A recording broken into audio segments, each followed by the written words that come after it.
Amém, irmãos? Espero que os irmãos estejam bem. Vamos estar abrindo no Salmo 83. Salmo 83 é um cântico de Asaf, uma súplica para que Deus os livre. Diz assim a palavra do Senhor: Ó Deus, não estejas em silêncio, não te cales, nem te aquietes, ó Deus. Porque eis que teus inimigos fazem tumulto, e os que te odeiam levantaram a cabeça. Tomaram astuto conselho contra o teu povo, e consultaram contra os teus escondidos.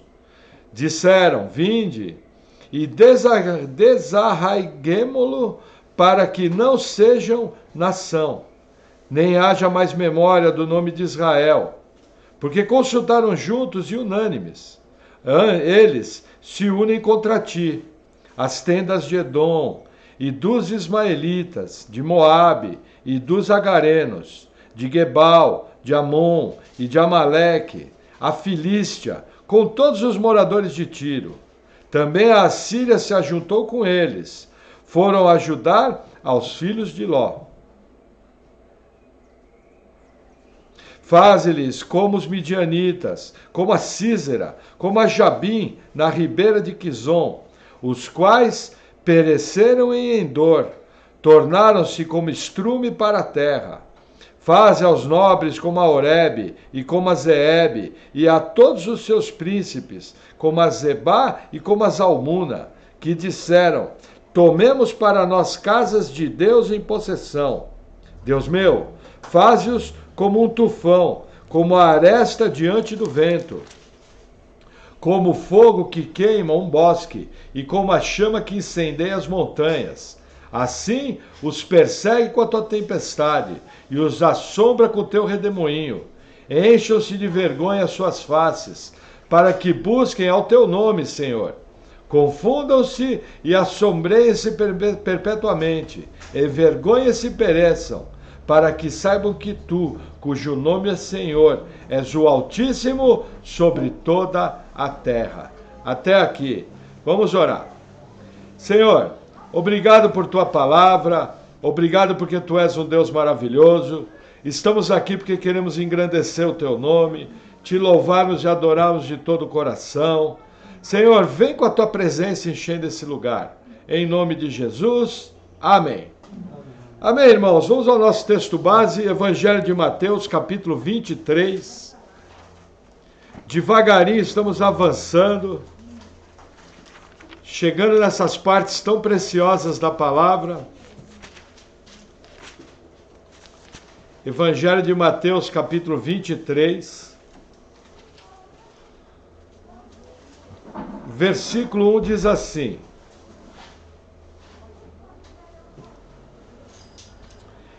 Então falou Jesus à multidão e aos seus discípulos, dizendo, na cadeira de Moisés estão assentados os escribas e os fariseus. Até aqui. Vamos orar pela palavra.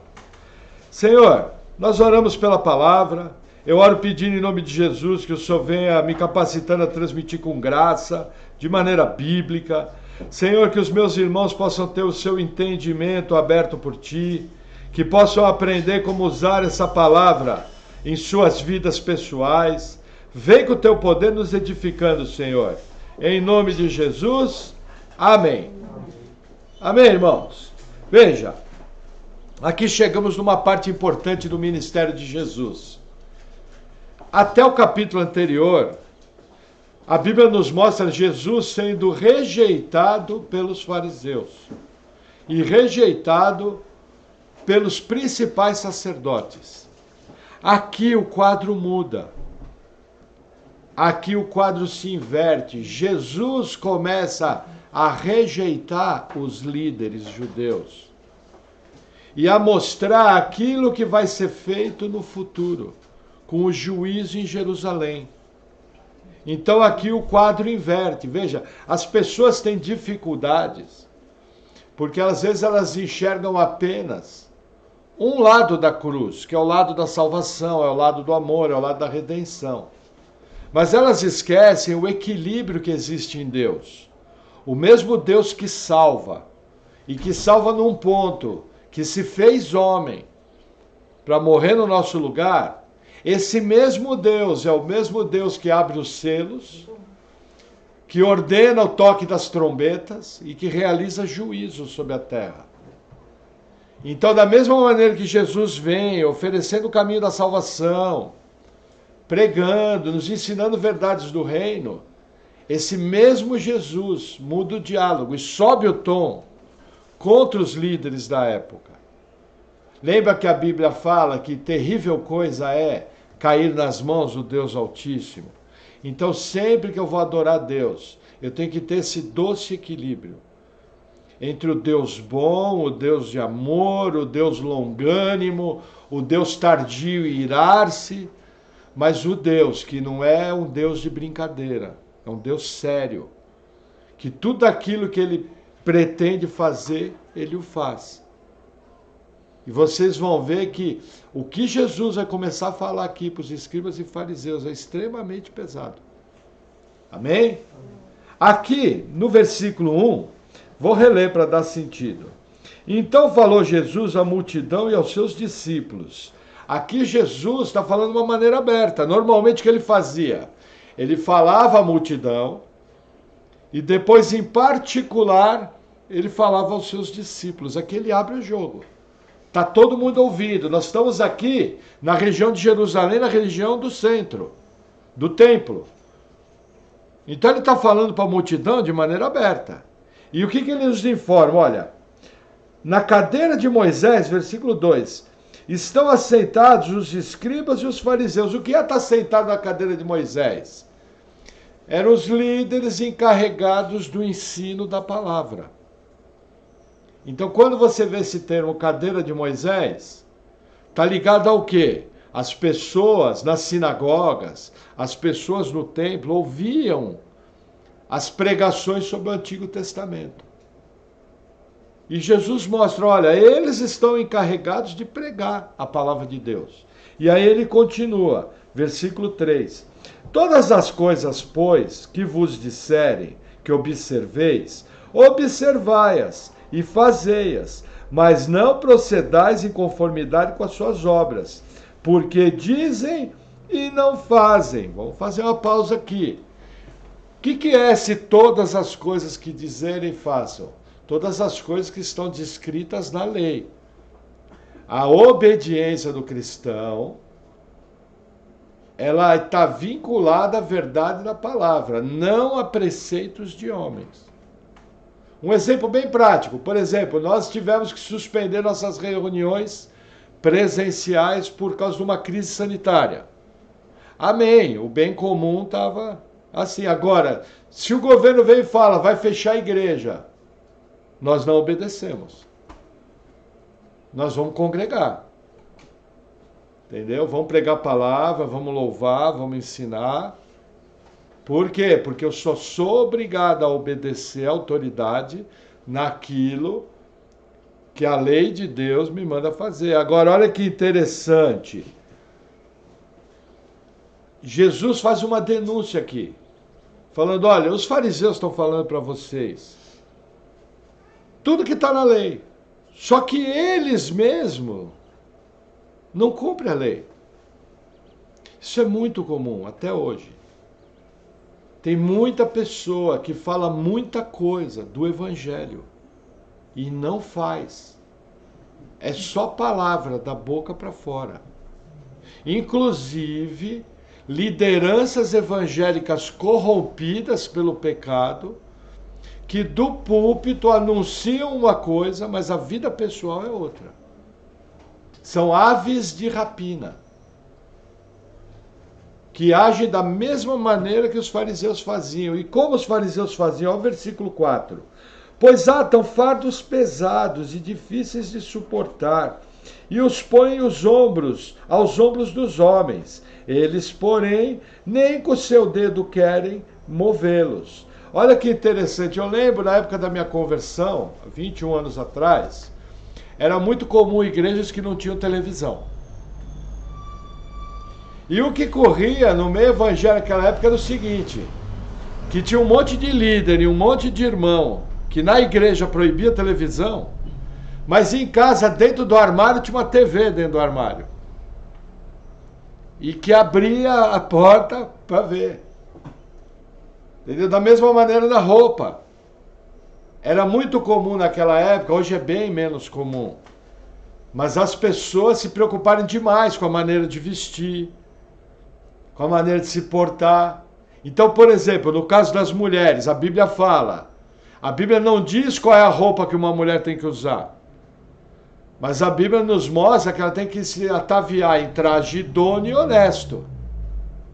E o termo que a Bíblia usa lá é catastole. Catastole o que é? Uma roupa mais larga que não fique marcando o corpo. Porque, por exemplo, tem irmã, e até irmão hoje em dia, assim, pirigueto, que bota uma roupa que realça o seu corpo, inclusive realçando até as suas partes mais íntimas. Então, assim, essa discussão era muito comum. Hoje ela caiu em desuso, porque a maneira de ser igreja mudou. Entendeu? Mas é um exemplo extremamente claro. Entendeu? E é o que os fariseus faziam, atavam fardos pesados, coisas que não estavam na lei. E essa era a encrenca de Jesus com ele. Inclusive, Jesus manda seguir a lei, por quê? Porque aqui ainda não tinha acontecendo a crucificação. Aqui nós estamos vivendo em dias do Antigo Testamento.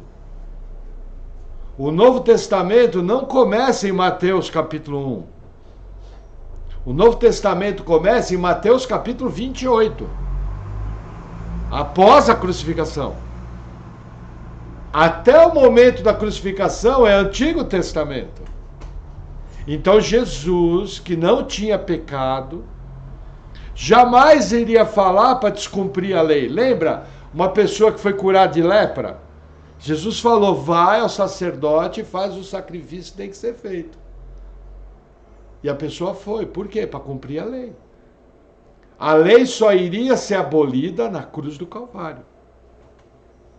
E o texto continua, versículo 5. E fazem todas as obras a fim de serem vistos pelos homens, pois trazem largos filactérios e alargam as franjas das suas vestes, e amam os primeiros lugares das ceias, e as primeiras cadeiras das sinagogas, e as saudações nas praças, e serem chamados pelos homens Rabi, Rabi. Vamos fazer uma pausa aqui. O que é o filactério? O filactério era uma tira de couro, que em obediência não, por uma interpretação do Pentateuco, eles enrolavam no braço esquerdo, com versículos da palavra preso, que falava o seguinte, o texto, ata a palavra ao seu coração e à sua mente. Alguns colocavam na cabeça. Até hoje, se você vai no Muro das Lamentações, em Jerusalém, você vai ver alguns judeus com uma tira aqui, um negócio amarrado, ou na cabeça. Mas não era essa a orientação da Bíblia. Mas eles, para aparecer, pegavam aquela tirona e enrolavam aqui. E alguns, para parecer mais espiritual, faziam uma tira enorme, mais larga, sabe? Como nós costumamos dizer, com todo respeito aos queridos irmãos pentecostais, a saia tem que raspar no chão. Mas infelizmente, para alguns, graças a Deus são exceção, a língua da fofoca também raspa no chão. Entendeu? Então o que os fariseus faziam? Eles tinham as franjas das vestes, eles prolongavam essas franjas. Quando eles iam fazer uma oração em praça pública, eles faziam de uma forma a aparecer. Eu lembro uma vez, foi muito marcante na minha vida, eu estava numa livraria evangélica, lá em Ferraz de Vasconcelos, na cidade onde mora o irmão Antônio, que é pai do meu genro Erasmo. Aí, estava conversando com o dono da livraria evangélica, de repente entrou dois homens. Um deles com a camisa toda aberta. Só que o camarada não se apercebeu. Aí o dono, o amigo dele apresentou o pastor, que era dono da livraria, e me apresentou. Quando o irmão foi cumprimentar, ele já veio com o título na frente. Diácono não sei o quê. Só que aí ele se ligou que ele estava de camisa aberta. E, gente, numa boa. Homem de Deus não anda na rua de camisa aberta com o peito todo aparecendo. Homem de Deus se atavia com traje idôneo de homem de Deus. Com postura. Rapidinho, eu como percebo tudo, né? Assim, tudo. Percebo bastante coisa. Ele fechou rapidinho e tal. Aí deu uma viradinha de lado, ajeitou. Quando voltou já estava com a camisa em ordem. Eu olhei aquilo e fiquei quieto. Mas o que é? O evangelho de aparência.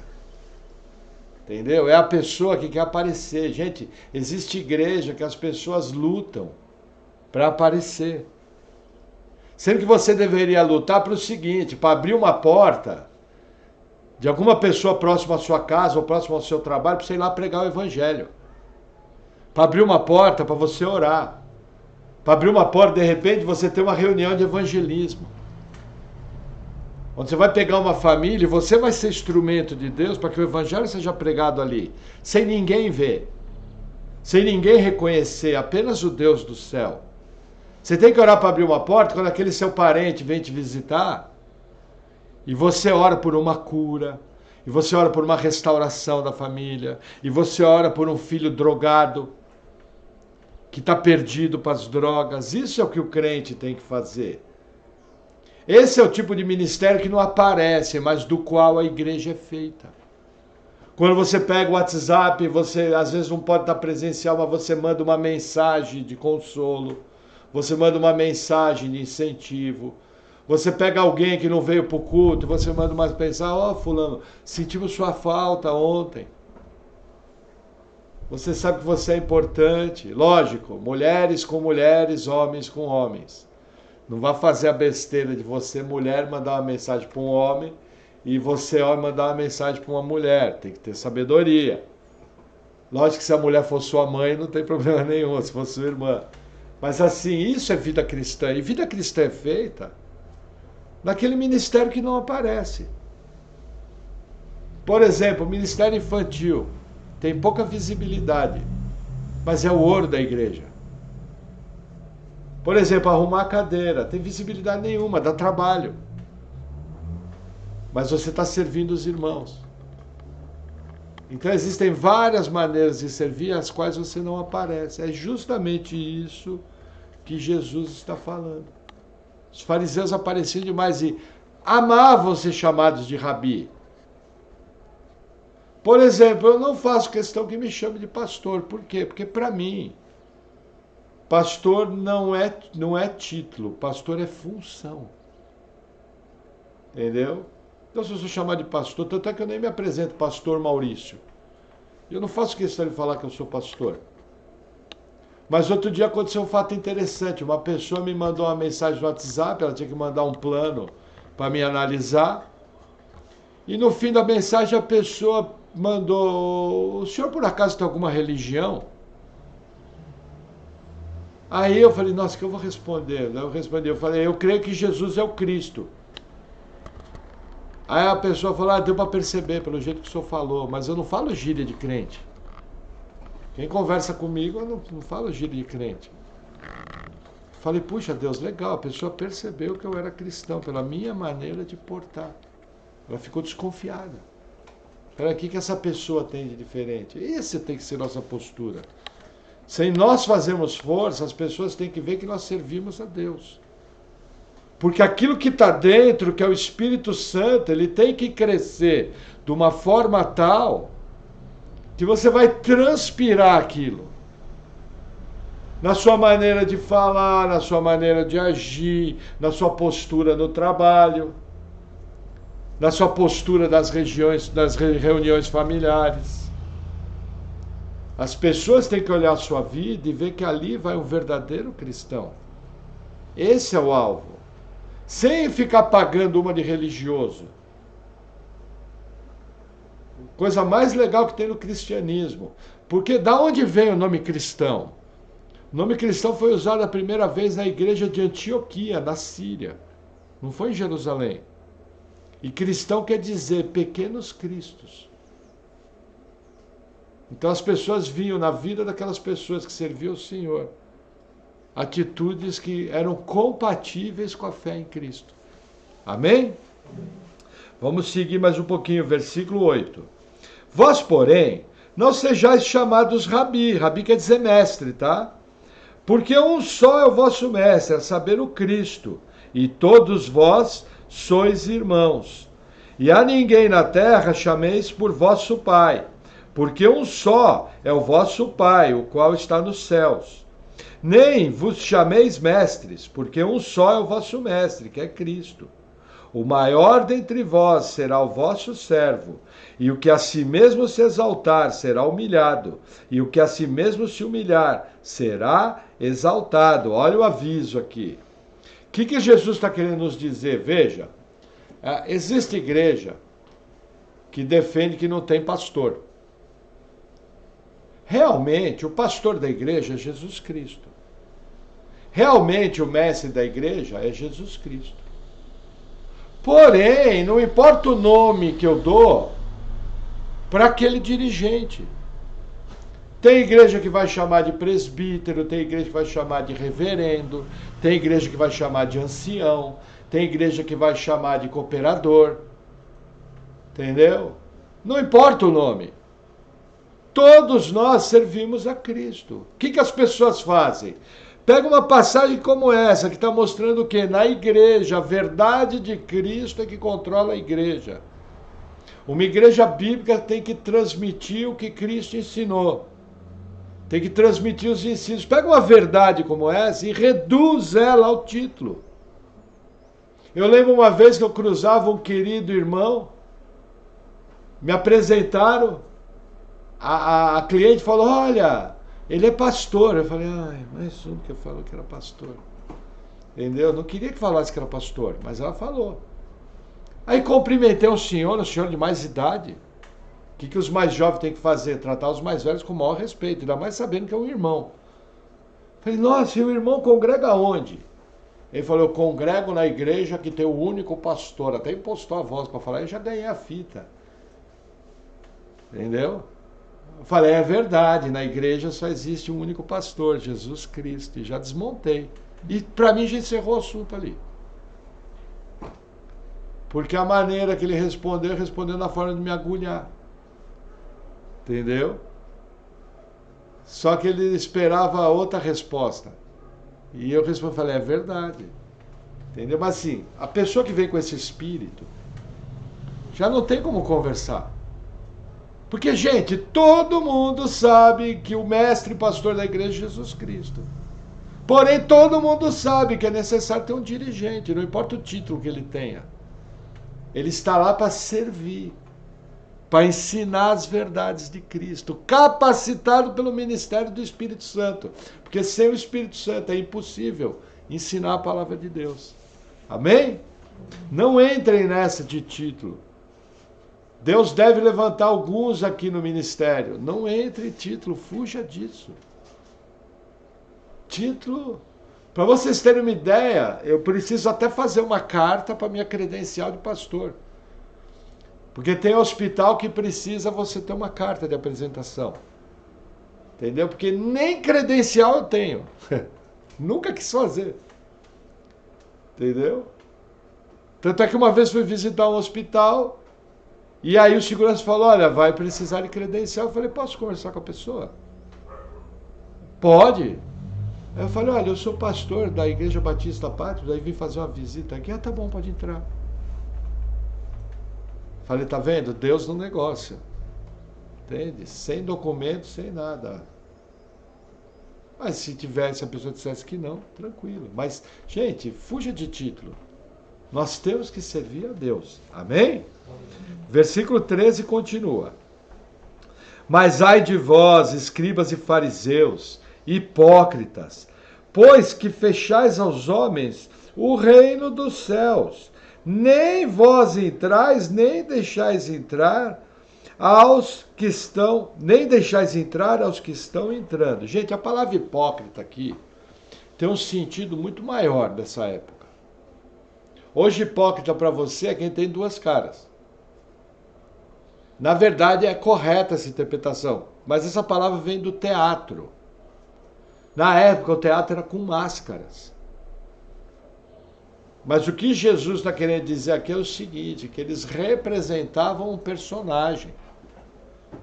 Só que a prática dos fariseus, além de afastar eles do reino dos céus, era um ensino tão distorcido que não ensinava a salvação. Gente, isso é muito comum hoje em dia. Hoje em dia existem lugares onde se usa o nome de Jesus, onde se usa uma Bíblia, onde tem alguém com o título de pastor, mas a pessoa não está ensinando o caminho da salvação, a pessoa está ensinando bênção, a pessoa está ensinando prosperidade, a pessoa está ensinando um monte de regalia financeira, e isso aí não dá salvação para ninguém. Salvação só é produzida pela pregação do Evangelho. Não está ligada a bens materiais. Tem gente que distorce a Bíblia. Quando alguém ensina que você sendo cristão, você só vai ter bênção, ele não está ensinando o Evangelho de Cristo. Lógico, por exemplo, essa semana eu estava conversando com uma pessoa, a pessoa está fazendo os exames médicos, e eu conversando com a pessoa sobre a questão do tratamento. Qual a minha palavra? Olha, Deus vai fazer, Deus é poderoso, Deus cura, Deus liberta, Deus transforma, Deus restaura casamento, Deus dá emprego. Lógico que Deus faz tudo isso.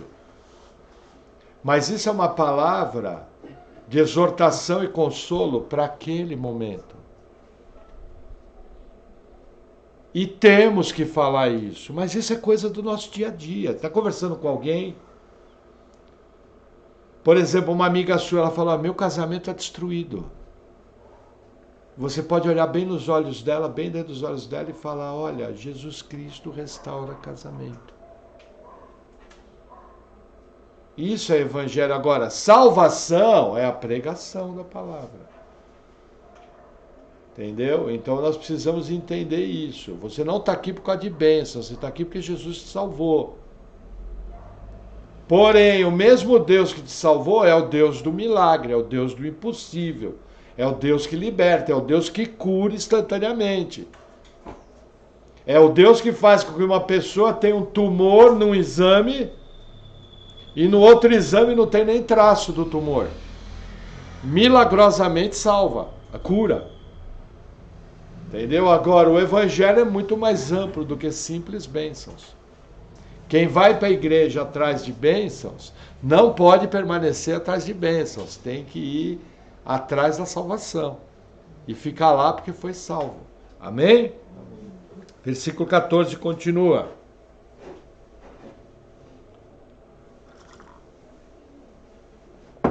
Ai de vós, escribas e fariseus hipócritas, pois que devorais as casas das viúvas, sob pretexto de prolongadas orações. Por isso, sofrereis mais rigoroso juízo. O que é devorar a casa das viúvas? Tem gente que acha que aqui existe uma conotação sexual. Não é. A conotação aqui é o seguinte, a viúva tinha um espólio, a viúva tinha uma herança. E aí os fariseus, atrás de longas orações para permanecer mais tempo na casa da viúva, iam convencendo a viúva a fazer algum tipo de doação. E dessa maneira, um dinheiro que era para sustento da viúva, porque naquela época não tinha assistência social, eles acabavam de maneira sorrateira roubando a viúva. Sabe, pequenas igrejas, grandes negócios, já acontecia naquela época. Toda vez que lobos devoradores se envolvem com a fé, qualquer tipo de fé, eles vão tentar roubar o povo. Infelizmente tem gente que paga uma de religioso para roubar os bens do povo. E você tem que estar atento, pô, você não é bobo. Entendeu? Segura sua carteira no lugar. Contribuir é bênção? É bênção. É uma oportunidade que Deus nos dá? Sim. Mas o próprio Deus exige que você faça suas contribuições de maneira consciente, debaixo de oração, debaixo de discernimento. Essa é a sua responsabilidade. E o texto continua. Versículo 15, olha que pesado. Ai de vós, escribas e fariseus hipócritas, pois que percorreis o mar e a terra para fazer um prosélito, e depois de o tendes feito, o fazei filho do inferno 2 vezes, mais do que vós. Olha que interessante. Esses ais são ais de juízo. Aqui já é o terceiro ai que Jesus está dando. Lembra que sempre que eu encontro algo repetido num capítulo, existe uma ênfase daquilo? O que Jesus está anunciando aqui? O juízo que havia sobre os fariseus. E esse juízo veio. Menos de 40 anos depois, a cidade ia ser toda destruída. Mas o que Jesus fala aqui? O que é um prosélito? Era um gentio como nós, que se convertia ao judaísmo. Havia 2 tipos de conversão. Havia aqueles homens como Cornélio, que aparece, o centurião Cornélio, em Atos dos Apóstolos, capítulo 10. Cornélio era piedoso, ele orava a Deus, ele jejuava, ele dava esmolas. Mas ele não era circuncidado e não seguia a lei mosaica. O prosélito não, era um convertido tudo, circuncidava, seguia a lei judaica, virava um judeu. Entendeu? Aí o que ele diz aqui? Que os fariseus, eles se ufanavam. Fiz um prosélito. Só que aí Jesus está falando o seguinte, olha, você pegou uma pessoa, você circuncidou, você trouxe ele para o judaísmo, mas aí você veio com o teu ensino, vocês 2 vão junto para o inferno. Porque o seu ensino não traz o caminho da salvação. Então você está fazendo um esforço tremendo para alguém aderir à sua religião e vocês 2 irem juntos para o inferno. Sério que Jesus está falando aqui. Isso aqui serve de aviso para nós. Nós temos que parar para pensar. Será que eu, frequentando a igreja local, assim que eu desligar daqui, eu não vou pegar debaixo do braço a minha Bíblia, debaixo do outro braço o meu inário e vou despertar lá no inferno? Isso é algo que só você pode responder. A Bíblia fala que o Espírito testifica que somos filhos de Deus. A sua fé hoje que você tem vivido, ela é uma fé que te dá convicção, te dá segurança de salvação. Se você morresse hoje, você estaria tranquilo. Vou morrer, vou para o céu. Você poderia falar isso com a maior tranquilidade. Se não, existem coisas a ser revistas na sua fé. Existem práticas que você está tendo que estão trazendo dúvida sobre o seu nível de compromisso com Jesus. A árvore você conhece pelo fruto. A árvore boa não dá fruto ruim. A árvore boa tem que dar fruto bom. E se por acaso aparece um fruto ruim, a árvore que é boa arranca o fruto ruim. De primeira, assim que vê, isso eu não quero, deu esse fruto, mas isso eu não quero na minha vida. Limpa fora, Jesus, e arranca aquilo. Isso é algo que só você pode responder. E o texto continua, versículo 16. Ai de vós, condutores cegos, pois que dizeis, qualquer um que jurar pelo templo, isso nada é, mas o que jurar pelo ouro do templo, esse é devedor. Insensatos e cegos, pois qual é maior, o ouro ou o templo que santifica o ouro? E aquele que jurar pelo altar, isso nada é, mas aquele que jurar pela oferta que está sobre o altar, esse é devedor.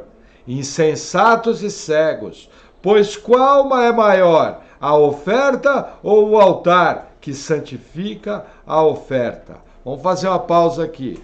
O que acontece? Os fariseus eram mentirosos. E eles queriam justificar sua mentira, dizendo que por algumas coisas você podia jurar. Por exemplo, vou fazer negócio com o Rodrigo. Não, eu juro pelo microfone que eu vou cumprir o negócio. O microfone está aqui dentro. Agora, se eu jurar pela Bíblia, eu tenho que cumprir. Era isso que eles faziam. Aí eu fazia o negócio com o Rodrigo, passava a perna nele e falava, vai, isso aí não é nada, jurei pelo microfone, não jurei pela Bíblia. Sabe aquelas crianças que chegam pro pai e pra mãe? Não, mãe, eu juro já. Bem assim, tá mentindo na cara dura, ainda diz que jura por Deus. Uma coisa terrível. Percebem? É isso que os fariseus faziam, para dar desculpa para suas mentiras. Gente, o diabo é o pai da mentira. O único lugar da Bíblia que o diabo é chamado de pai é pai da mentira. Entenda, nós só defendemos que a pessoa pode, numa excepcionalidade, mentir no caso de proteção da vida. Entendeu? Então alguém está para ser assassinado, você pode falar uma mentira para proteger a vida. Qual a base que nós usamos? Davi, em defesa da sua própria vida, quando estava na corte do rei Aquis, apesar que outro dia eu ouvi falar que é Ax, do rei Ax, ele mentiu se fingindo de louco, para não ser morto. Entendeu? Agora, gente, isso é uma excepcionalidade das excepcionalidades. Crente não mente, em hipótese alguma. Entendeu? Agora, na preservação da vida, sim. É que nem o dia que nós tivemos diante da marca da besta. Aí vai chegar o policial e falar, você tem a marca da besta? Você vai olhar pra cara dele, tenho, e ó, pica a mula. Por quê? Porque você não vai querer a marca da besta em você. Percebe? Coisa desse tipo. Mas os fariseus, não, eles mentiam na cara dura. E tinha todo um sistema para maquiar isso. E o texto continua no versículo 20. Portanto, o que jurar pelo altar, jura por ele e por tudo que sobre ele está. E o que jurar pelo templo, jura por ele e por aquele que nele habita. E o que jurar pelo céu, jura pelo trono de Deus e por aquele que está assentado nele. Jesus está ensinando, gente, o mundo espiritual testifica os seus juramentos e tudo aquilo que você diz. É isso que Jesus está ensinando. Você abriu a boca, aí está registrado. O que você falou vale. É o que Jesus está ensinando aqui. Versículo 23, mais um ai, olha que interessante. Ai de vós, escribas e fariseus, hipócritas, pois que dizimais da hortelã, o endro, o cominho, e desprezais o mais importante da lei, o juízo, a misericórdia e a fé.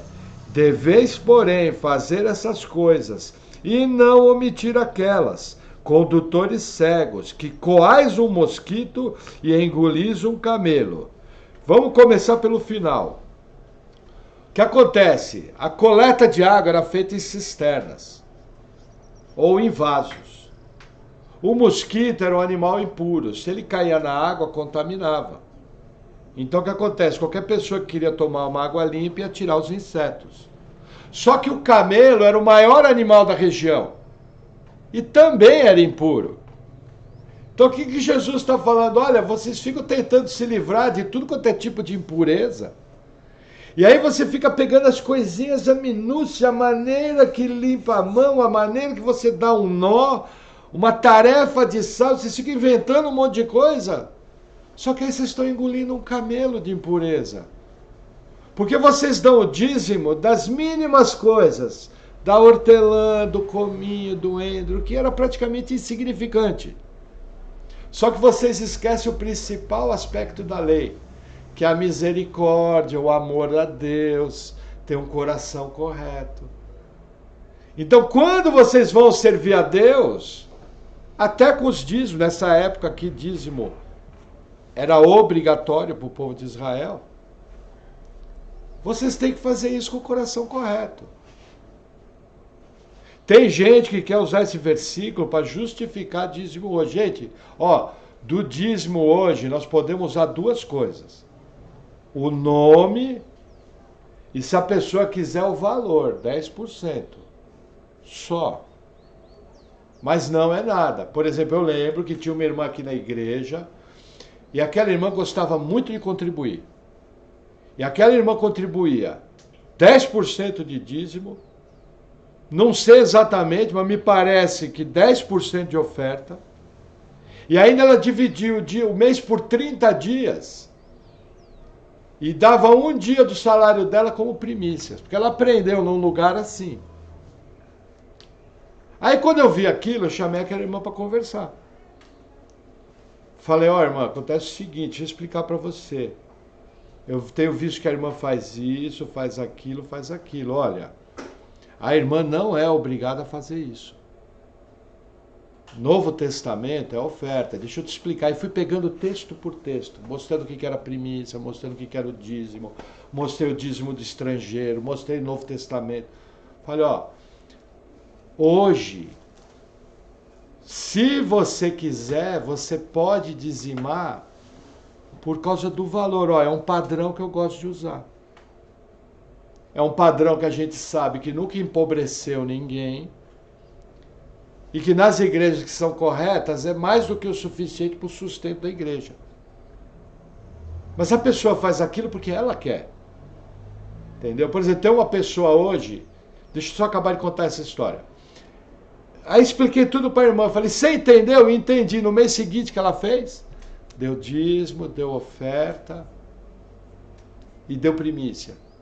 Aí eu procurei, eu falei, a irmã entendeu? Ela falou, eu entendi, só que eu fiz porque eu quero. Eu falei, então tá bom, é bem-vindo.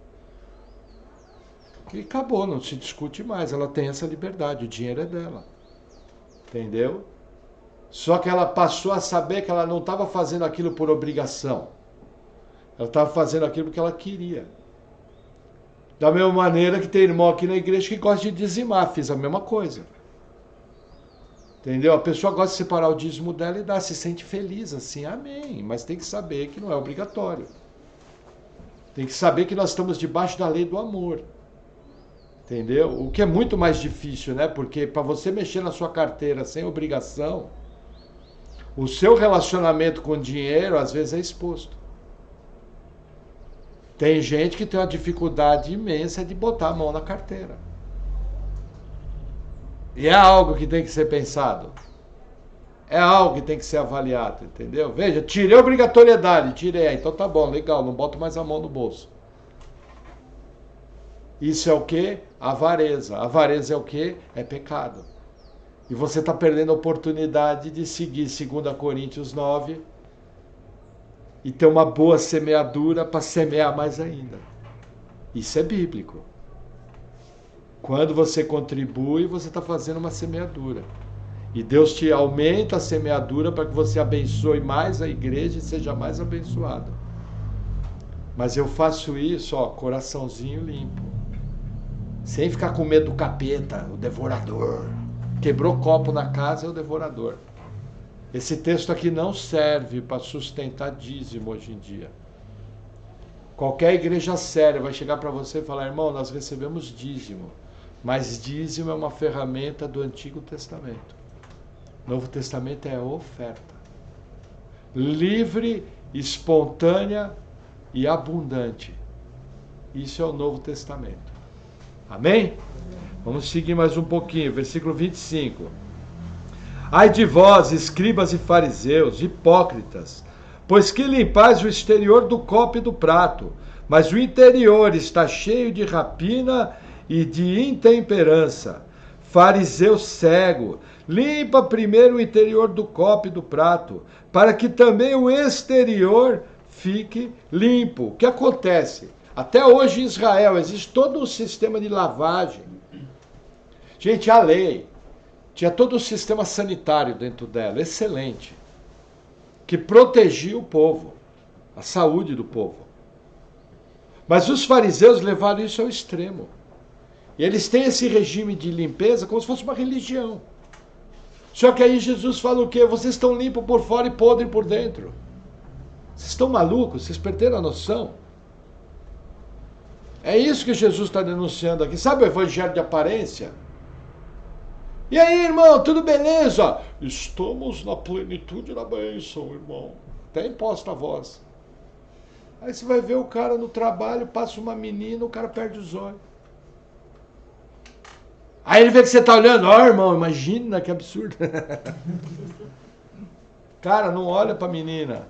Você tem sua esposa em casa, você tem que ter olhos para ela.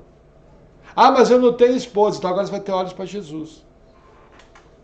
É isso que a Bíblia ensina. Percebe muita gente, evangelho de aparência. Você chega numa reunião de família, ó, eu vou dizer uma coisa para você.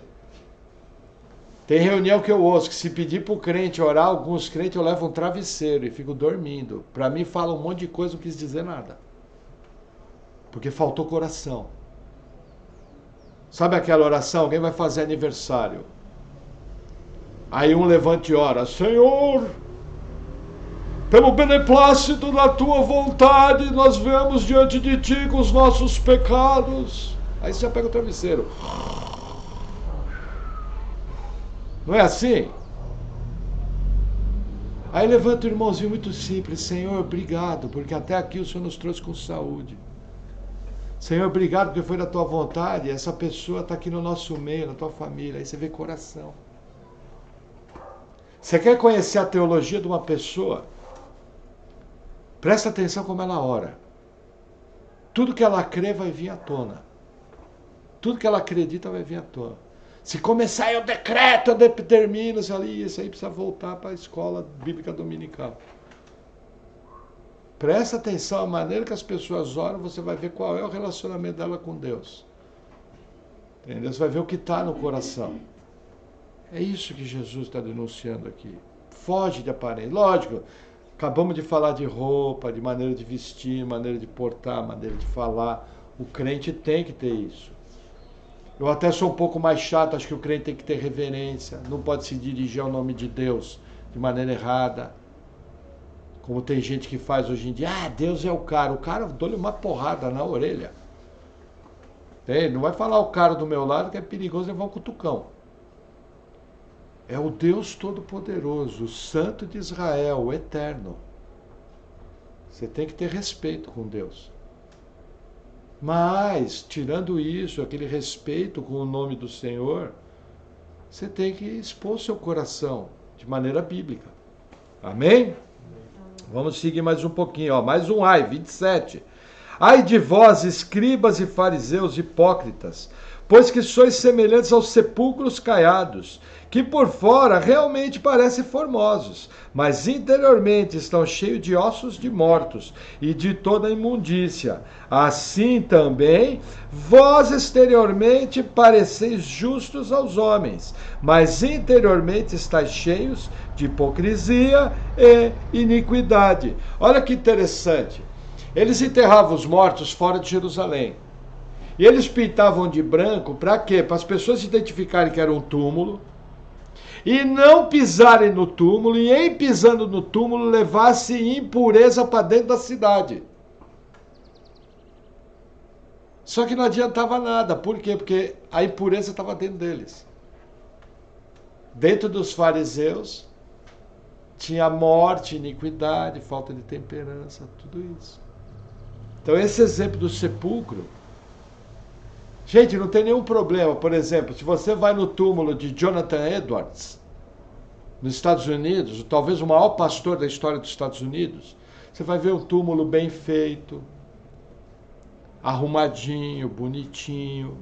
Provavelmente vai ter uma plaquinha lá, aqui está, Jonathan Edwards, herói da fé. Tá normal, isso não é problema. Você honrar a memória daqueles que serviram a Deus, não tem problema nenhum. O problema é o que eles faziam. Lembra que eles estão preocupados com a contaminação? Então, ó, pinta esse túmulo de branco para ninguém pisar, porque vai levar contaminação para dentro de Jerusalém. Ideia idiota. Porque a contaminação era ele dentro de Jerusalém.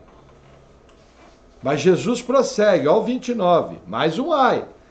Ai de vós, escribas e fariseus hipócritas, pois que edificais os sepulcros dos profetas e adornais os monumentos dos justos, e dizeis, se existíssemos no tempo de nossos pais, nunca nos associaríamos com eles para derramar o sangue dos profetas.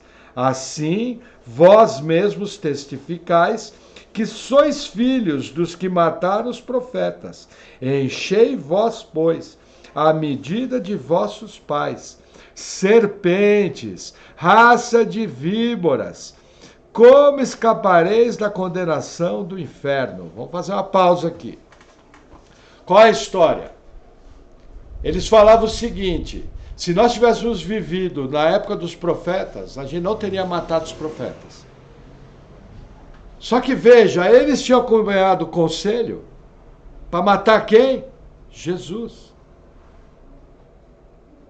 Eles também, provavelmente, odiavam o ministério de João Batista. E quando Herodes o matou, ficaram felizes.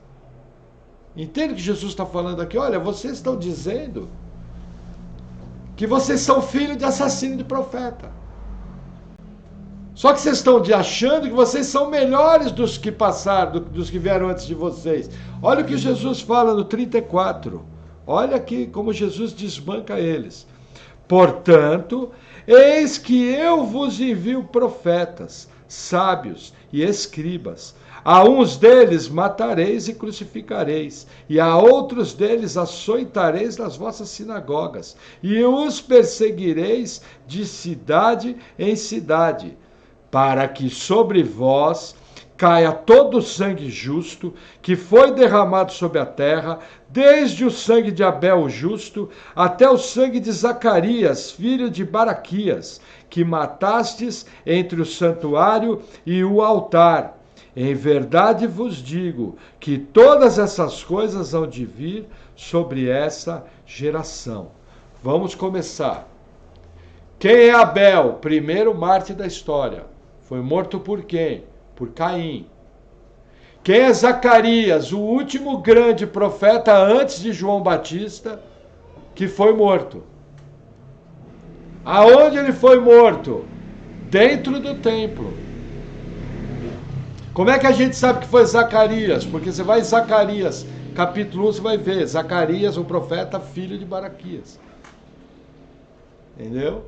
Então a gente tem aqui, tecnicamente, o primeiro mártir e o último mártir, mas houveram outros.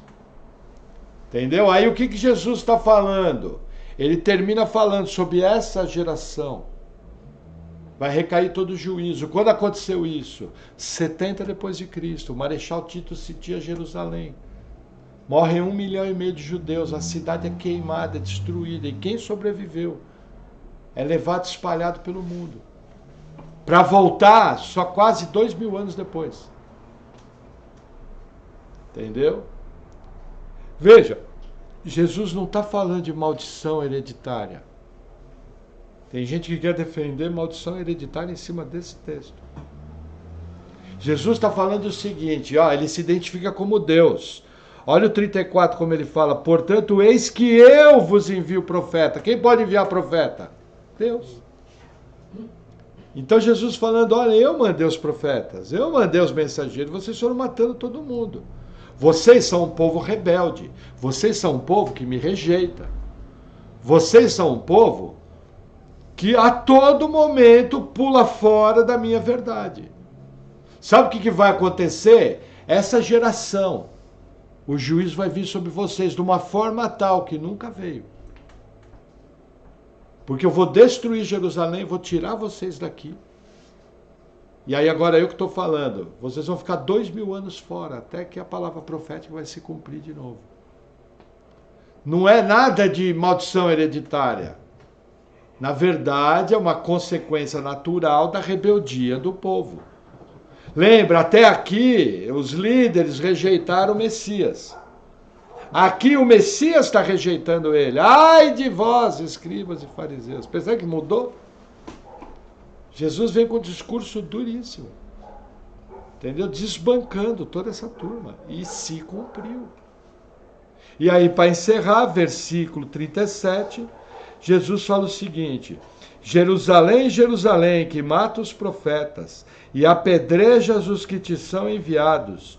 Quantas vezes quis eu ajuntar os teus filhos, como a galinha ajunta os seus pintos debaixo das asas, e tu não quiseste.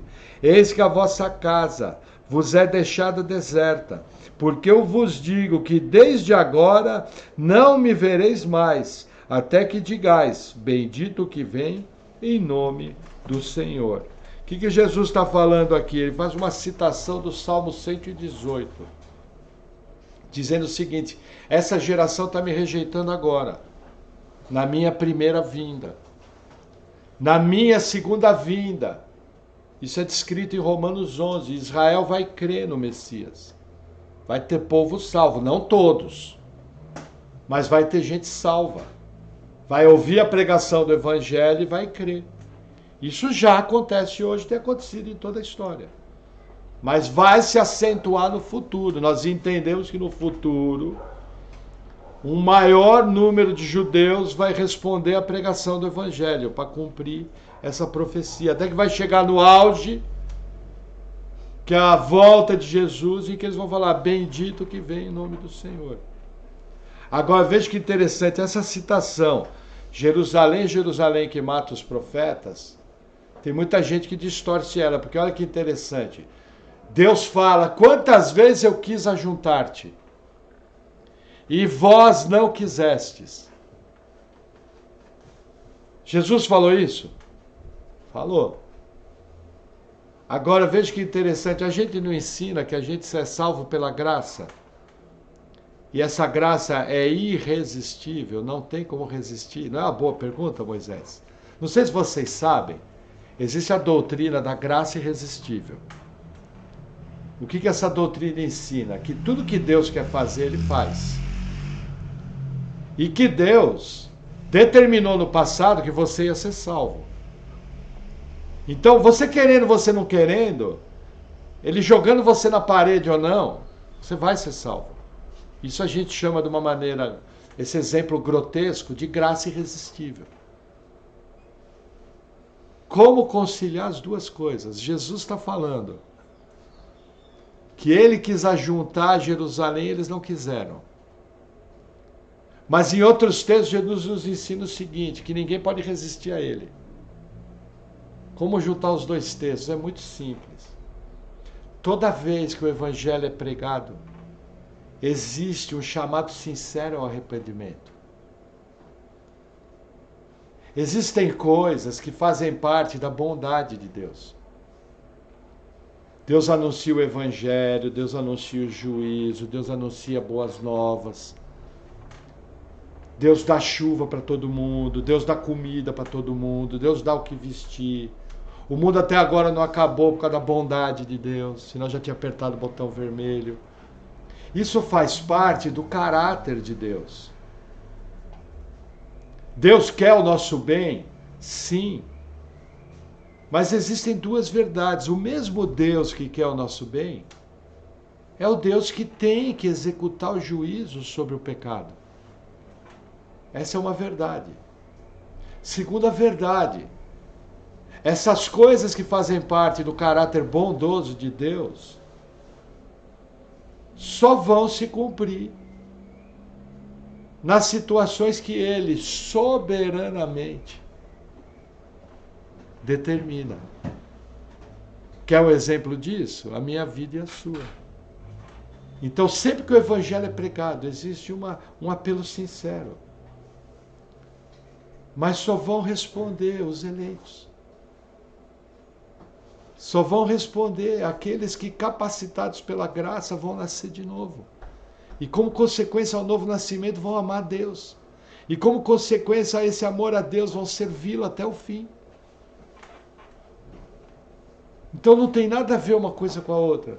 Se a gente parar na frente do Carrefour e começar a pregar o Evangelho, cada pessoa que ouvir o Evangelho vai entender, olha, você é pecador, você precisa de Deus, venha! O apelo é sincero.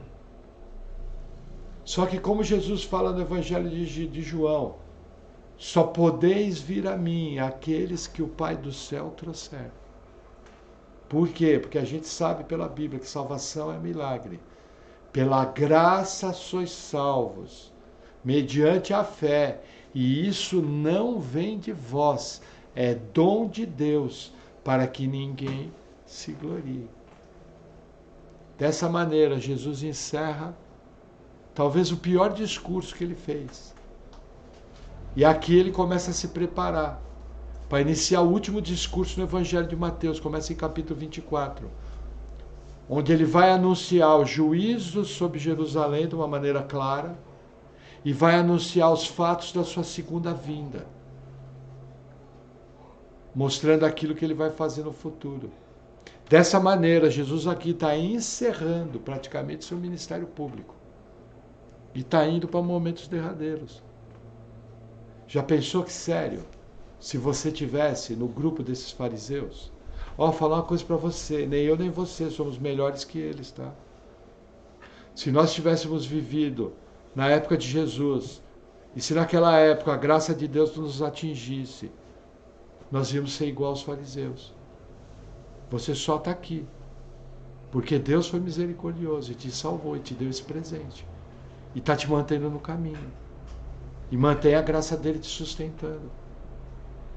Sabendo disso, o mínimo que eu posso fazer é ter um compromisso sólido com Deus, um compromisso verdadeiro, né? Compromisso honesto, idôneo, de quem ama o seu Salvador. Vamos orar? Senhor, obrigado por tua palavra, nós oramos te agradecendo, que nós possamos, Senhor, ter entendimento dos erros cometidos no passado, que possamos aprender com eles, que possamos estar agindo debaixo da tua vontade, debaixo da tua graça. Senhor, não retires de nós a tua mão, não retires de nós a tua capacitação, que nós possamos estar andando sempre em vitória, firmes na fé, compromissados com a nossa vida cristã. Sê conosco, obrigado por tudo, Senhor, que nós possamos refletir naquilo que temos feito diante de Ti. Em nome de Jesus, amém. Amém, irmãos.